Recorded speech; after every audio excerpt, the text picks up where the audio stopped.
Hi, Dupe Olusola. You are the CEO of Transcorp Hotel. Thank you for joining us from Abuja, Nigeria. First, can you give us a brief introduction of Transcorp Hotels? Okay. Thank you very much, Nicholas. I'm very happy to be joining you today. As you introduced, my name is Dupe Olusola, the CEO of Transcorp Hotels. Transcorp Hotels PLC is a premier leading hospitality company based in Nigeria. It's a subsidiary of a bigger company called Transnational Corporation of Nigeria. It's got diversified investments in hospitality, oil and gas, power, and some agribusiness as well. Transcorp Hotels is, we've got two assets, two hotels, one in Abuja, the premier capital of Nigeria with over 677 rooms, and another smaller hotel in Calabar, Cross River State with 133 rooms.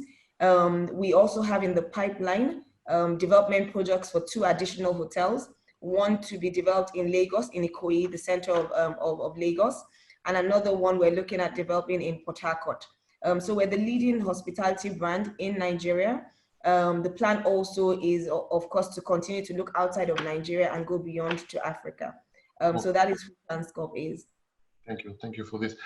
So far, what has been the impact of COVID-19 crisis on Transcorp Hotels? I mean, the COVID crisis has been really challenging for everyone, and hospitality sector is one of the most hit.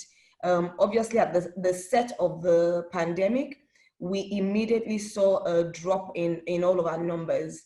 For us, for instance, in Abuja, where we rely quite significantly on international business travelers. We rely quite heavily as well on people coming in for business with the government. So we saw a significant drop to almost about 5% occupancy in the first few months as a result of the lockdown. We literally, in a 677 room hotel, had about 30 guests who are just extended stay guests. But our priority was really, one, we wanted to ensure that we could keep our guests safe. We also wanted to make sure we made a decision not to close down, but to keep the operations running at the minimal. So in terms of direct impact, we had our occupancy drop, obviously, like I said, to 5%, but year on year, about 31 points to 30% year on year. Our revenue per, our RevPAR dropped year on year by about 48.5%. In the time frame, we also had a significant drop from all of our outlets as well within the time frame. Our outlet revenue dropped year on year by 49%. We had our C&E business, which is a significant revenue contributor. It was most impacted, and this dropped year on year by 58%. Our total hotel revenue dropped by 49% year on year. So we suffered significantly, from the heat of the COVID pandemic. But for us, one of the key things was we actually insisted on ensuring that the guests that were in-house were kept safe. We were very clear on the hygiene standards that we wanted to maintain despite the fact that we had just a few guests in-house. So we used the opportunity to train and retrain our staff as well. We have over 1,500 staff in one hotel alone. So, ensuring that, the right staff were working on ground. They were kept staying indoors for almost about 14 weeks actually, while they were here.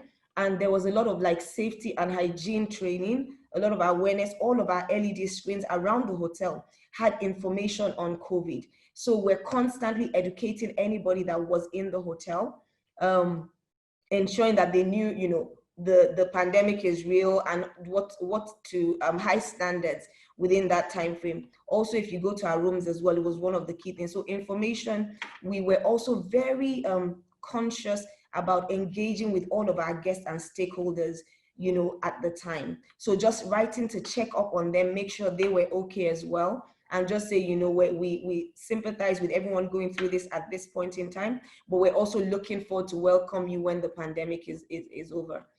So we did take a hit. Like I said, our occupancy, our revenue, all of our outlets, we made decisions to shut several outlets within the hotel, even shops within the hotel, we made decisions to to shut down. And so we kept only the barest minimum. So we had our rooms, obviously, but we're not necessarily taking guests. Our restaurants, we kept, room service was what we pushed for more. And then we kept one outlet restaurant open as well. So it's been tough. It's been tough. And do you think the fact that you kept open will give you some kind of an advantage when we come to compared to the hotel which have to shut down completely? You must have learned a lot of stuff. Yes, to be honest, I think it is one of our critical success factors. I think the fact that we did not shut down is a great advantage to us. I know a lot of people don't necessarily have the luxury to continue to keep costs running and overheads and expenses. But it was a decision that very quickly we went to the table and said, look, what is the basic, cost containment was so important to us. We were very practical to say, where can we afford to cut costs? So even simple things like saying we have 9 elevators, can we shut down, 6 of the elevators and let 3 run? How do we save on energy costs? Those sort of simple, analysis we had to go into it. But looking at it and saying, whether we had 0 guests or 50 guests, there were costs that we still had to, we were going to have to spend anyway. So we made a decision to keep our long-staying guests, our extended stay guests in the hotel and, bite the bullet on the cost. But looking back, I think it's one of the best decisions we actually made, because starting up a hotel, after shutdown is a completely different discussion. And so what we had to do was, because we're open, we very quickly were stepping up in terms of the process we had in place. So the cleanliness process, the hygiene standards, the welcome, the reservation standards, every single thing, we're clear on it. So to get from the gate, your temperature is checked from the gate. You're given sanitizers to clean your hands. To come right into the hotel, there's another set of checks as well. So we're mindful of the guest experience. We don't want to frustrate them, but we're also very mindful of the fact that we need to also show you that when you come into the hotel, you're coming to a safe and secure place. And that was priority and paramount for us. So I'm looking back, I think it's one of the best decisions we made, not to shut down at all, because as we've seen also, it's easier for people to come back to the hotel now. We don't have any issues of even starting to restart. So we had very, very strict and very clear guidelines on, at each occupancy level, what we needed to do. Which outlets do we want to open at 10%? Which outlets do we want to open at 15%? How many staff do we need to bring in at 10%, at 15%? Who do we change? Our protocol was very clear on what we wanted to achieve. So it's one of the best decisions looking back, for sure. And would you say that, how did you do it? You follow some guideline provided to you by the government, or you made your own, you assess your own process, you made your own process, you build new process, and you must have learned so much doing this. Can you tell us a bit more about that? Yes, so it was a combination. The government guidelines were very strict. It was just a lockdown. And so we were clear on that. It was a lockdown. And then when that lifted, it was just a gradual reopening. But internally, as a company, we prioritize, again, health. Not only did we not want any of our guests, any of our employees, any of the people that actually associate with us to suffer from COVID. That was number one. And so if we didn't want that to happen, on our premises as well, we had to make sure that top protocol, so a lot of research, we're looking into places like China to understand what sort of protocol, what did they do? And then thankfully, we're part of a group as well, Transcorp. And so within the group, we're very clear on protocols to put in place. We have a power plant where, you have so many staff across the business. So, the safety of the employees was important, but for us, because of the outlets as well, and because of the interaction with people that you don't have control over, we were very, very conscious of that. So very simple things in terms of ensuring social distancing within the lobby. So we actually have a medical team that come to receive you once you're checking in. So without wasting time, we have a quick questionnaire that asks questions of where have you been, where have you visited, any signs of any cough, cold, anything you're worried about in the first, once you come into the hotel. And then even in the elevator, we've got markings on the floor to show where you should be standing. We're part of a Clean Stay program partnership with Lysol across the world, across all Hilton hotels. So even when you come into any hotel room, it's literally like you break a seal on the door. So you're being welcomed to a new room that has been kept clean just for you. And we ensure that, even if no one checks in, beyond a day or 2 days maximum, we remove the Clean Stay seal, we go back in and clean the room again. And ensure that it is kept, at the top standards for you. Another thing which we do, we use a protocol Deacon 7, which is like an antiviral, which goes through our vent at least once or twice a week to just, sanitize the air within the hotel space. So, this is so important to us, and it's one of the things that we've done. We've actually put also glass barriers at the reservation at the counter, so that the interaction between the guest and the employee checking you in, there's minimal, face interaction. To also go into any of our outlets, we're enforcing the use of masks. And so you won't be able to go into the restaurant if you don't have your masks on. If you don't have them, we've got some masks handy for you as well. To come into the hotel, we've got automatic sanitizers where you can actually, you immediately clean your hands, you put your mask back in, and then come into the hotel. So priority for us is, the hygiene standards, and then also to, give confidence back to the guests and our customers. What we've also done is actually a very elaborate video, showcasing the routine, the protocol, the standards that are expected. So walking you through from the gate right through to your room. So it's clear what you expect. And we've got this showing in all of our lobbies, also showing as well, once you get into the room, it's the first thing that comes on your TV screen, just saying, COVID and what is expected and what we've done to ensure that your safety and hygiene is most important at this time. That's extremely interesting. And so what would you say would be the main change for the customer, for the client going forward in the process? So, you hear a lot about the new normal. And so I think it's the mindset shift that you can stand, in such close proximity as you would have before. One of the things we've also done is we've put more sitting outside where possible, so that we don't have people clogged up in restaurants. We actually stepped down our buffet service just because of things like that. So we made some places a la carte as well. And so for the customer, it's a mindset, shift. It's the fact that, we're more conscious, wearing masks, relating to people, social distancing, all of those things are important. But I think the reassurance that when they walk into our environment, it's top-notch cleanliness, high standards, is also quite reassuring for them as well. So I think that is important, because the guidelines right now is that people are not in a hurry to rush into spaces where there are so many people. So people are reluctant to go to hotels if they don't have to be there. But what we're doing also, obviously, after the lockdown, is we're bringing up a lot of initiatives that would bring people to the hotel so that there's footfall. So we actually launched, things like a drive-in cinema where you sit in your car and watch a movie, because we've got the space at the hotel. And so people have been tired of being locked down for the last 12 weeks or so, or more in our case. And so we had the movie showing, like 3 days a night. And then it also helped to drive our F&B business as well. So you can order food in the comforts of your car, put on your radio and listen and watch a movie. So you get the sense of going out.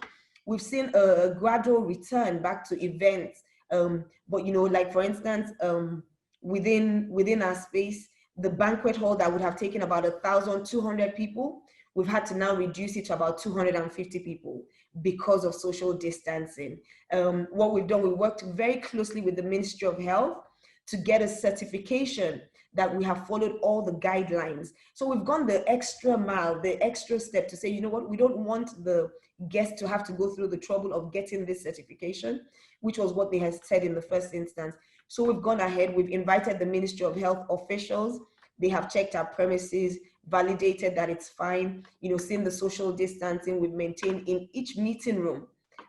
So that has been really good for us. So I think for the guests, it's just a sense and a confidence that the hotel has done what it's required to do to ensure their safety at all times. We're mindful of the amount of interaction that our staff have with guests. We try and limit it as much as possible.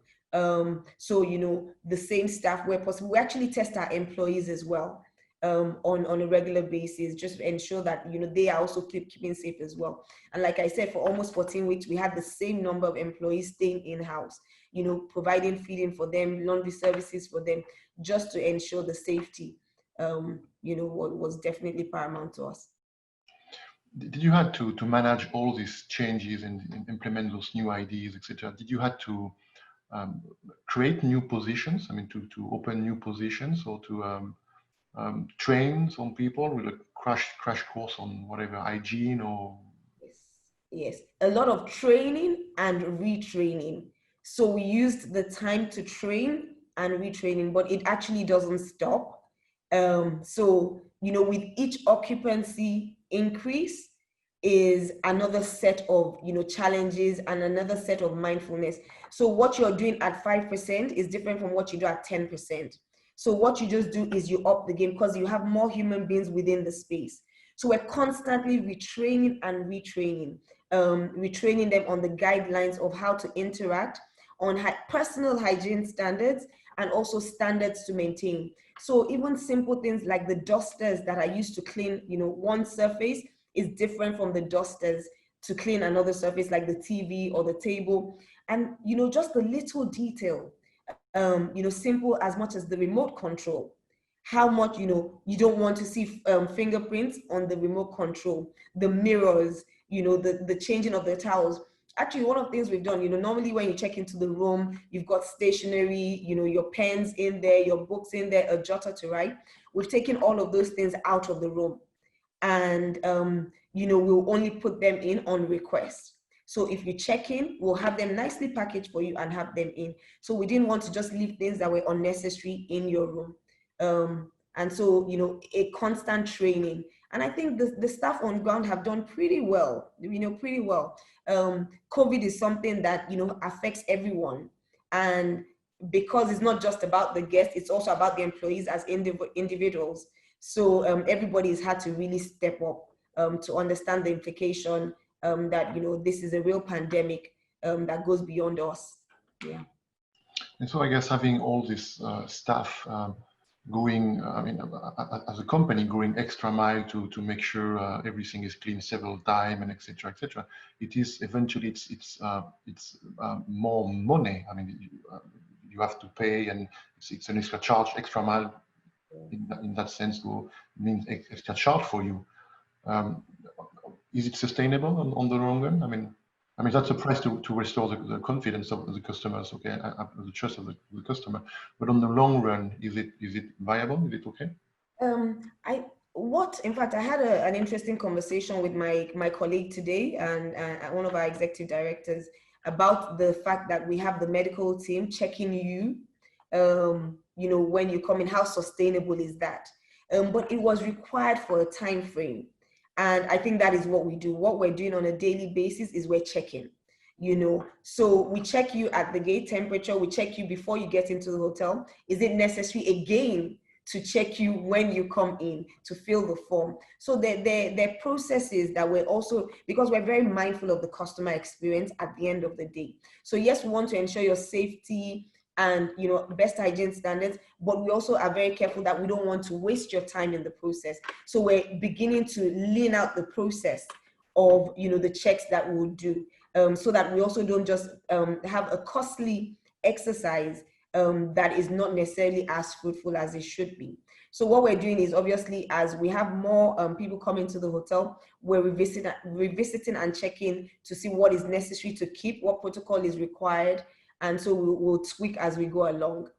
So the discussion today, like I said, is, is it required, is it necessary to have a medical team check you in on your coming to the hotel, on checking in? And I think what we agreed was we'll keep that on for a little longer, and then begin to ease it off, and assume that if you've been checked at the security gate and checked again before you come in, it should be fine. So we're watching, but we're very mindful that some of the things are not sustainable for this moment in time. They're critical things that we must do, especially because people have been locked down for a long time, and this is the most important time to actually regain the confidence for them. And so for many of them, it's the first time they're stepping out of their homes, and so they need that reassurance as well. So it's still important now. I think as the full lockdown is lifted and people are moving about a lot more, then we'll start to slow down on some of those initiatives. Yeah. Perfect. Thank you very much, Dupe Olusola, CEO of Transcorp Hotel, for all this information. You are joining us from Abuja, Nigeria. Thank you. Thank you again. Yes. Thank you very much. So, I mean, we're looking forward to welcoming you and welcoming all of our listeners. We have over 1,000 listeners on this interview now. We're looking forward to welcoming them to Abuja and Calabar, to Nigeria actually. Transcorp Hotels is beautiful. We've got so much on offer, and one of the things that we've also learned within this time frame is to push leisure and encourage the domestic market to also, get the break, have staycations at the hotel as well. And so we're looking forward to welcoming a lot of our guests to return back to the hotel and come and enjoy with us within, clean and safe environments. Thank you very much, Nicolas, for having me. It's been a great interview. See you. Bye. Bye. Thank you.